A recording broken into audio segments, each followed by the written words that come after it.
এক সাহাবা নামাজ পড়তেছেন তেনার খেজুর গাছের বাগানে বসিয়া। বাবারে তেনার খেজুরের বাগান এত সুন্দর বাগান ছিল, একটা পাখি ঢুকে আর বাইরে হইতে পারতেছে না। তানার নামাজের মধ্যে খুব দিলে দিলে খুশি, এমন বাগানই আমার হইছে যে পাখি বাইর হইতে পারে না। পরে হঠাৎ খেয়াল আসছে এই দুনিয়াতে আমাকে নামাজ থেকে গাফেল করছে। সঙ্গে সঙ্গে আল্লাহর হাবিবের দরবারে গিয়া বলে, ইয়া রাসূলুল্লাহ, ইয়া হাবিবাল্লাহ, আমার এই সুন্দর মাল, যেটা নাকি আরবের মধ্যে সবচেয়ে বেশি প্রিয় মাল ছিল, এই মাল আমাকে নামাজ থেকে গাফেল করছে। ইয়া রাসূলুল্লাহ, ইয়া হাবিবাল্লাহ, আমি এই মাল আল্লাহর রাস্তায় আমি সদকা করিয়া দিলাম। আল্লাহ বাবারে, যেই মালে তোমাকে আমাকে, যেই ছেলে মেয়ে তোমাকে আমাকে, যেই মান সম্মান ক্ষমতায় তোমাকে আমাকে, যেই ঘরে বাড়ি দুয়ারে, যেই বিবি, যেই আত্মীয় স্বজন, যেই জিনিসে তোমাকে আমাকে মাওলার থেকে দূরে সরাইয়ে দেবে, ওইটা হইল দুনিয়া, ওইটা হইল তোমার আমার শত্রু।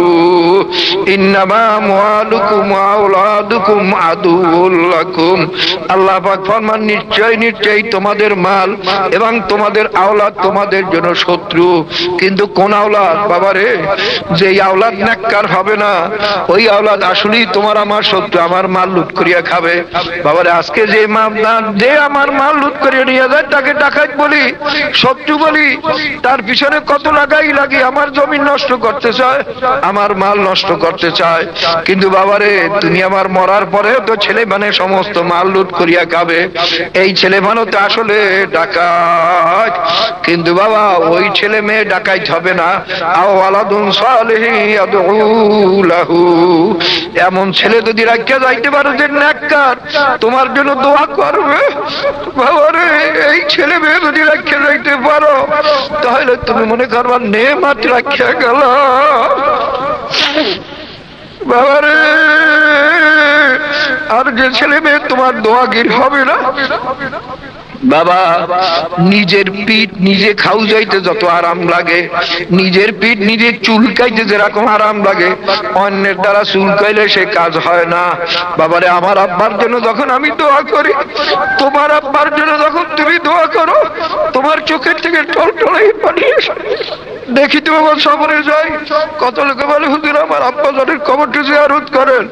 আমি দাঁড়াবার সঙ্গে সঙ্গে দেখি সে তো কুয়েল দিয়ে কান্দে, আমার তো কান্না আসতে বড় দেরি লাগে। তোমার বাবার জন্য আমার কান্না আসতে বড় সময় লাগবে। তোমার বাবার জন্য তোমার কত মহব্বত, কাজে এইরকম আওলাদ যদি রেখে যাইতে পারো, যেই আওলাদ তোমার জন্য দোয়া করবে, বাবারে, এই আওলাদ তোমার দোস্ত। আর যেই আওলাদ তোমার মাল লুট করিয়া খাবে, আওলাদ তোমার শত্রু। বাবারে, যদি এই নেককার আওলাদের জন্য মাল রাখা যাইতে পারো এই নিয়তে, যদি এদের মালের পেরেশানি না থাকে, আল্লাহর ফজলে ইবাদত বন্দেগী ঠিক মতো করতে পারবে, দিনের কাজ করতে পারবে, এই নিয়তে যদি মাওলাদের জন্য মাল জমা করো।